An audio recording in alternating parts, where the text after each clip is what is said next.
ବନ୍ଧୁମାନେ, ଆଜିର ଏହି କାର୍ଯ୍ୟକ୍ରମକୁ ଆପଣମାନଙ୍କୁ ସ୍ୱାଗତ। ଆଜିର ଏହି କାର୍ଯ୍ୟକ୍ରମଟି ଧନୁରାଶିର ବ୍ୟକ୍ତିବିଶେଷମାନଙ୍କ ପାଇଁ ବହୁତ ଗୁରୁତ୍ୱପୂର୍ଣ୍ଣ ଅଟେ। କାରଣ ଧନୁରାଶିର ବ୍ୟକ୍ତିବିଶେଷମାନଙ୍କର ଜୀବନ ଏହି ପବିତ୍ର ଦୋଳ ପୂର୍ଣ୍ଣିମା ତଥା ହୋଲି ପରଠାରୁ ସମ୍ପୂର୍ଣ୍ଣ ଭାବରେ ବଦଳିବାକୁ ଯାଉଛି।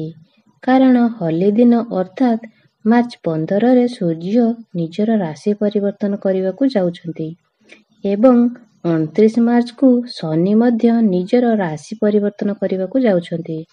ତେବେ ଶନି ଯେତେବେଳେ ନିଜର ରାଶି ପରିବର୍ତ୍ତନ କରିବେ ତ ଆପଣଙ୍କର ଶନି ଅଢ଼େଇରେ ଆରମ୍ଭ ହୋଇଯିବ, ଯାହାଫଳରେ ଆପଣଙ୍କ ଜୀବନରେ ଏକ ବଡ଼ ପରିବର୍ତ୍ତନ ହେବ।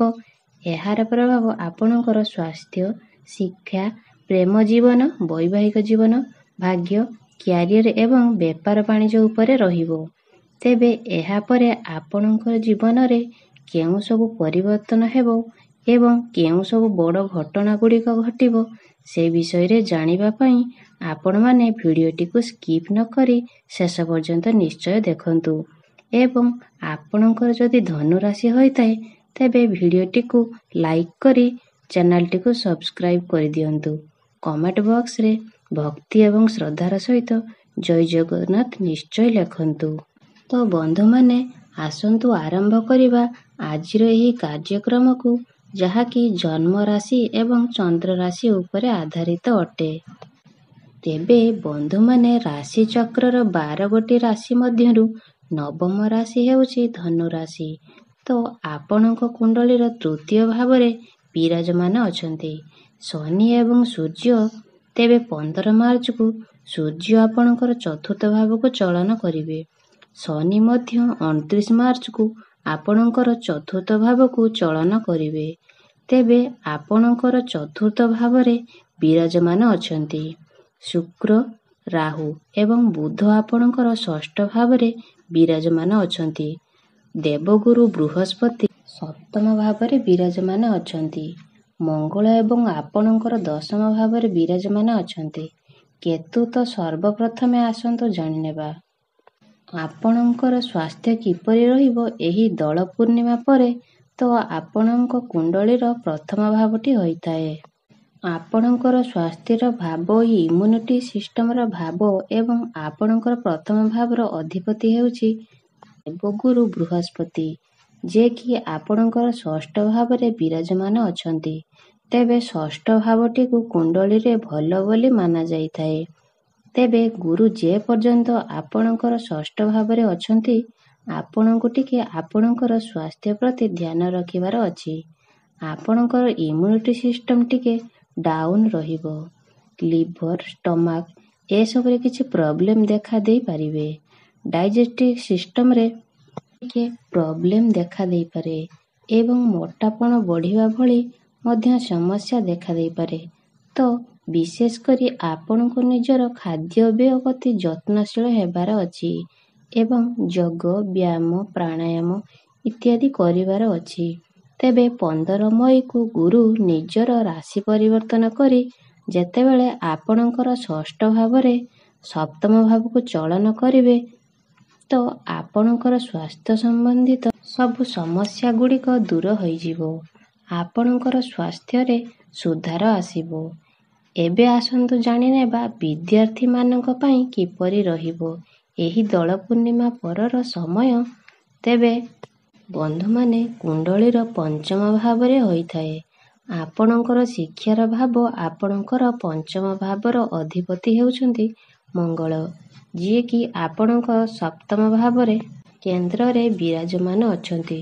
ତ ପାଠପଢ଼ାର ସ୍ଥିତି ଆପଣଙ୍କର ବହୁତ ଭଲ ରହିବ। ଯଦି ଆପଣଙ୍କର ଦୋଳ ପୂର୍ଣ୍ଣିମା ପରେ କୌଣସି ଏକ୍ଜାମ ରହିଛି ତ ସେଥିରେ ନିଶ୍ଚିତ ଭାବରେ ଆପଣ ଉନ୍ନତି ହେବେ ଏବଂ ଆପଣ ଯଦି କୌଣସି ଆଡ଼ମିସନ ନେବା ପାଇଁ ଚାହୁଁଛନ୍ତି ତ ସେଥିପାଇଁ ମଧ୍ୟ ସମୟ ଆପଣଙ୍କ ପାଇଁ ବହୁତ ଭଲ ରହିବ। ଆପଣଙ୍କ ପାଠପଢ଼ାରେ ମନ ଲାଗିବ।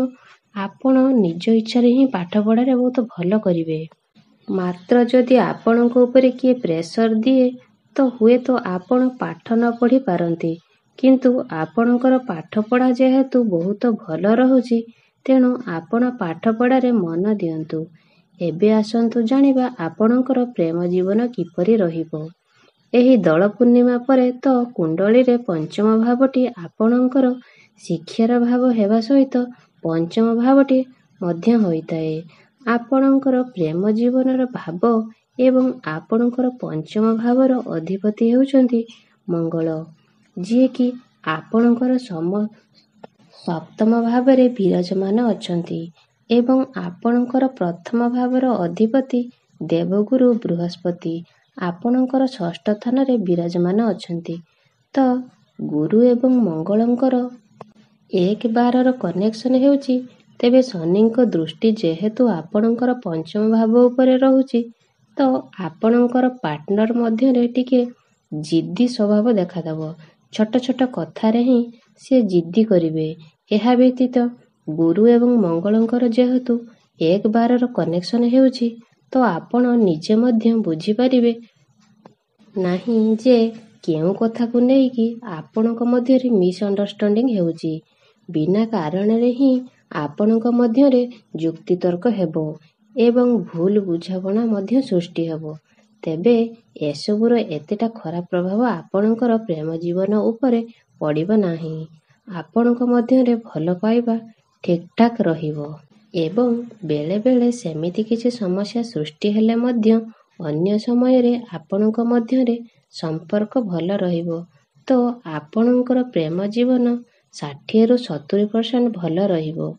ଏବେ ଆସନ୍ତୁ ଜାଣିନେବା ଆପଣଙ୍କର ବୈବାହିକ ଜୀବନ କିପରି ରହିବ। ଏହି ଦୋଳ ପୂର୍ଣ୍ଣିମା ପରେ ତ କୁଣ୍ଡଳୀର ସପ୍ତମ ଭାବଟି ହୋଇଥାଏ ଆପଣଙ୍କ ବୈବାହିକ ଜୀବନର ଭାବ, ଆପଣଙ୍କ ଜୀବନ ସାଥୀଙ୍କର ଭାବ। ତେବେ ଆପଣଙ୍କ ସପ୍ତମ ଭାବରେ ଅଧିପତି ହେଉଛନ୍ତି ବୁଧ, ଯିଏକି ଆପଣଙ୍କର ଚତୁର୍ଥ ଭାବରେ ବିରାଜମାନ ଅଛନ୍ତି। ତେବେ ଆପଣ ଦୁଇଜଣ ମିଶି ଯଦି କେଉଁଆଡ଼େ ବୁଲାବୁଲି ପାଇଁ ପ୍ଲାନିଂ କରୁଛନ୍ତି, ତ ଆପଣ ଏହି ଦୋଳ ପୂର୍ଣ୍ଣିମା ପରେ କେଉଁଆଡ଼େ ବୁଲିବାକୁ ଯାଇପାରନ୍ତି। ମାତ୍ର ଆପଣଙ୍କ ଉପରେ ଅଧିକ ରେସ୍ପନ୍ସିବିଲିଟି ରହିବ।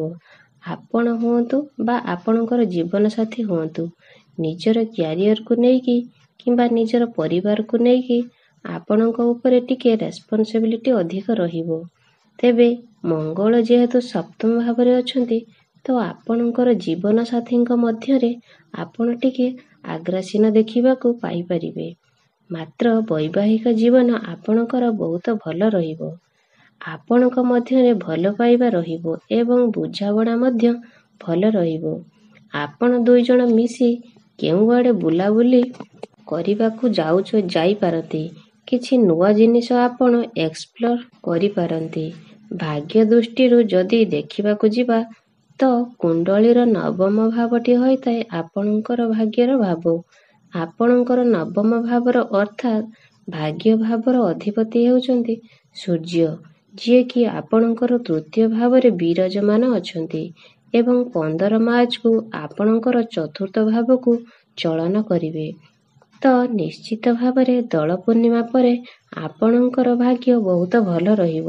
ଏହି ଦୋଳ ପୂର୍ଣ୍ଣିମା ପରେ ଆପଣ କୌଣସି ନୂତନ ଜିନିଷ କିଣାକିଣି କରିପାରନ୍ତି। କୌଣସି ମେସିନ୍ ଟାଇପର ଜିନିଷ ଆପଣ କିଣିପାରନ୍ତି। ନିଶ୍ଚିତ ଭାବରେ ଏହି ଦୋଳ ପୂର୍ଣ୍ଣିମା ପରେ ଆପଣଙ୍କୁ କୌଣସି ନା କୌଣସି ନୂତନ ସୁଖ ସୁବିଧା ପ୍ରାପ୍ତି ହେବ।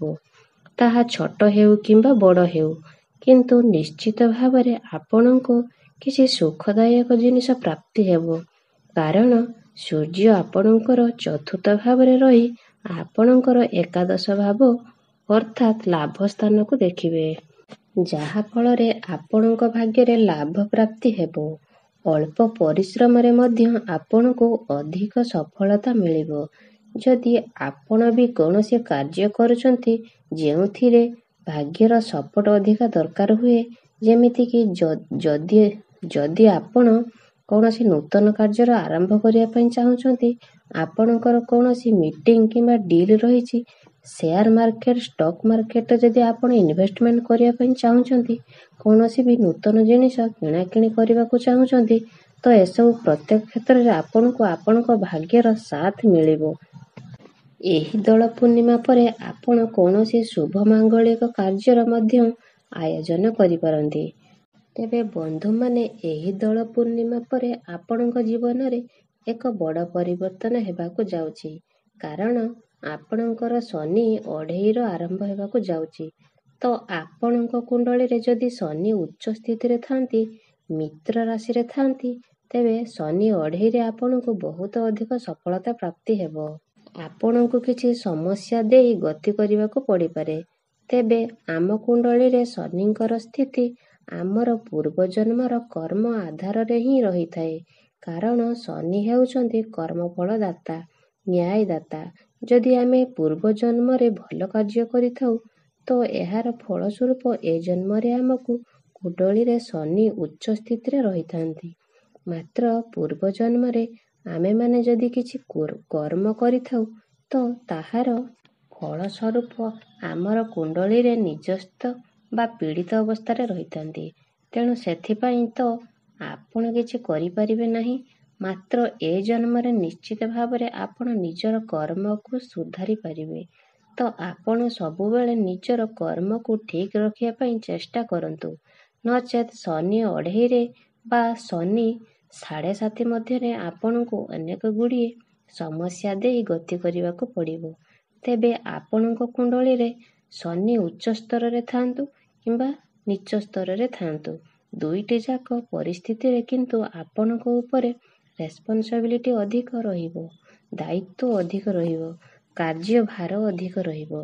ମାତ୍ର ଯେଉଁମାନଙ୍କର କୁଣ୍ଡଳୀରେ ଶନି ଉଚ୍ଚସ୍ଥ ଅଛନ୍ତି, ରେସ୍ପନ୍ସିବିଲିଟି ସହିତ ଆପଣଙ୍କର ଗ୍ରୋଥ୍ ମଧ୍ୟ ହେବ, ଆପଣଙ୍କର ଇନକମ୍ ବଢ଼ିବ। ମାତ୍ର ଯେଉଁମାନଙ୍କର କୁଣ୍ଡଳୀରେ ଶନି ନିଚସ୍ଥ ଅଛନ୍ତି, ସେମାନଙ୍କ ଉପରେ ଋଣକର୍ଜର ଭାର ବଢ଼ିଯିବ ଏବଂ ଆପଣଙ୍କର ଆର୍ଥିକ ସ୍ଥିତି ମଧ୍ୟ ଦୁର୍ବଳ ହେବାକୁ ଲାଗିବ। ତ ଏହା ସମ୍ପୂର୍ଣ୍ଣ ରୂପରେ ଆଧାରିତ ଅଟେ ଆପଣଙ୍କର ଜନ୍ମକୁଣ୍ଡଳୀରେ ଶନିଙ୍କର ସ୍ଥିତି କିପରି ରହିଛି।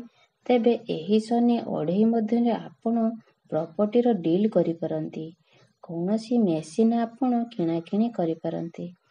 ତ ବିଶେଷ କରି 29 ମାର୍ଚ୍ଚ ପରେ ଆପଣ କିଛି ନୂତନ ଜିନିଷ କିଣାକିଣି କରିପାରନ୍ତି।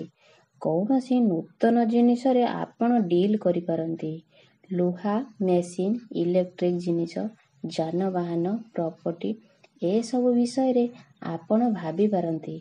ଏସବୁରେ ଆପଣ ଡିଲ୍ ମଧ୍ୟ କରିପାରନ୍ତି। ତ କ୍ୟାରିୟର କଥା ହେବା, କୁଣ୍ଡଳୀରେ ଦଶମ ଭାବଟି ହୋଇଥାଏ ଆପଣଙ୍କର କ୍ୟାରିୟର ଭାବ, କାର୍ଯ୍ୟକ୍ଷେତ୍ରର ଭାବ। ତେବେ ଆପଣଙ୍କର ଦଶମ ଭାବର ଅଧିପତି ହେଉଛନ୍ତି ବୁଧ, ଯିଏକି ଆପଣଙ୍କର ଚତୁର୍ଥ ଭାବରେ ବିରାଜମାନ ଅଛନ୍ତି ଏବଂ ଆପଣଙ୍କର ଦଶମ ଭାବରେ ବିରାଜମାନ ଅଛନ୍ତି। କେତୁ ଓ ଶୁକ୍ର ଏବଂ ବୁଧ ଦୁଇଟି ଶୁଭ ଗ୍ରହଙ୍କର ଦୃଷ୍ଟି ଆପଣଙ୍କର ଦଶମ ଭାବ ଉପରେ ଅଛି, ଯାହାଫଳରେ ଏହି ଦୋଳ ପୂର୍ଣ୍ଣିମା ପରେ ଆପଣଙ୍କର କ୍ୟାରିୟର ବହୁତ ଭଲ ରହିବ। କାର୍ଯ୍ୟକ୍ଷେତ୍ରରେ ଏହି ଦୋଳ ପୂର୍ଣ୍ଣିମା ପରେ ଆପଣଙ୍କର ପ୍ରମୋସନ ହୋଇପାରେ, ଆପଣଙ୍କୁ ମାନ ସମ୍ମାନ ମିଳିପାରେ ଏବଂ ଆପଣଙ୍କର କମ୍ୟୁନିକେସନ୍ ସ୍କିଲ୍ ମଧ୍ୟ ବହୁତ ଭଲ ରହିବ। ଆପଣଙ୍କର କାମ କରିବାର ଶୈଳୀ ବହୁତ ଭଲ ରହିବ। ଆପଣ ନୂଆ ନୂଆ ଜିନିଷ ସବୁ ଶିଖିବେ। କିଛି ନୂଆ ଲୋକଙ୍କ ସହିତ ଆପଣ ମିଳାମିଶା କରିପାରନ୍ତି। ଯଦି ଆପଣ କିଛି ଟାର୍ଗେଟ୍ ଫେସ୍ କାମ କରୁଛନ୍ତି, ତ ସେଥିପାଇଁ ମଧ୍ୟ ସମୟ ଆପଣଙ୍କର ବହୁତ ଭଲ ରହିବ ଏବଂ ଆପଣ ଚାକିରି ମିଳିବାର ମଧ୍ୟ ବହୁତ ସମ୍ଭାବନା ରହୁଛି। ସେଥିପାଇଁ ଆପଣ ନିଜର ଚେଷ୍ଟା ଜାରି ରଖନ୍ତୁ। ତ ଯେଉଁମାନେ ବିଜନେସ୍ କରୁଛନ୍ତି, ସେମାନଙ୍କ ପାଇଁ ମଧ୍ୟ ଦୋଳ ପୂର୍ଣ୍ଣିମା ପରର ସମୟ ବହୁତ ଭଲ ରହିବ। କାରଣ ବୁଧ ଏବଂ ଶୁକ୍ର କେନ୍ଦ୍ରରେ ବିରାଜମାନ ଅଛନ୍ତି, ଯାହାଫଳରେ ଆପଣଙ୍କର ଇନକମ୍ ବଢ଼ିବ। ତ ଏବେ ଆସନ୍ତୁ ଜାଣିବା କିଛି ପ୍ରତିକାର ବିଷୟରେ। ଯେଉଁ ପ୍ରତିକାର ଗୁଡ଼ିକ କରିବା ଦ୍ୱାରା ଯାହା ବି କିଛି ଅସୁବିଧା ରହୁଛି, ସେସବୁକୁ ଆପଣଙ୍କର ଖଣ୍ଡନ ହୋଇଯିବ ଏବଂ ଆପଣଙ୍କୁ ଅଧିକ ଶୁଭତ୍ୱ ପ୍ରାପ୍ତି ହୋଇପାରିବ।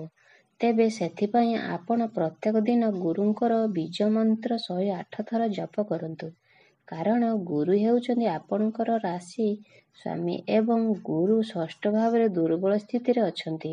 ସେଥିପାଇଁ ଗୁରୁଙ୍କର ପ୍ରତିକାର ସ୍ୱରୂପ ଆପଣ ପ୍ରତ୍ୟେକ ଦିନ ଗୁରୁଙ୍କର ବୀଜ ମନ୍ତ୍ର 108 ଥର ଜପ କରନ୍ତୁ। ଏବଂ ଯଦି ଆପଣଙ୍କ କୁଣ୍ଡଳୀରେ ଶନି ନିଜେ କିମ୍ବା ଦୁର୍ବଳ ସ୍ଥିତିରେ ଅଛନ୍ତି, ତ ପ୍ରତ୍ୟେକ ଶନିବାର ଦିନ ଆପଣ କିଛି କଳା ବସ୍ତୁ ଦାନ କରନ୍ତୁ। ପ୍ରତ୍ୟେକ ଦିନ ଆପଣ ଉଦିତ ସୂର୍ଯ୍ୟଙ୍କୁ ଜଳାର୍ଘ୍ୟ ଅର୍ପଣ କରନ୍ତୁ ଏବଂ ପ୍ରତ୍ୟେକ ଦିନ ଓମ୍ ନମଃ ଶିବାୟ ମନ୍ତ୍ରର 108 ଥର ଜପ କରନ୍ତୁ। ତ ବନ୍ଧୁମାନେ, ଆପଣଙ୍କର ଜୀବନ ମଙ୍ଗଳମୟ ହେଉ, ଏହା ହିଁ ଈଶ୍ୱରଙ୍କ ନିକଟରେ ମୋର ପ୍ରାର୍ଥନା। ଧନ୍ୟବାଦ।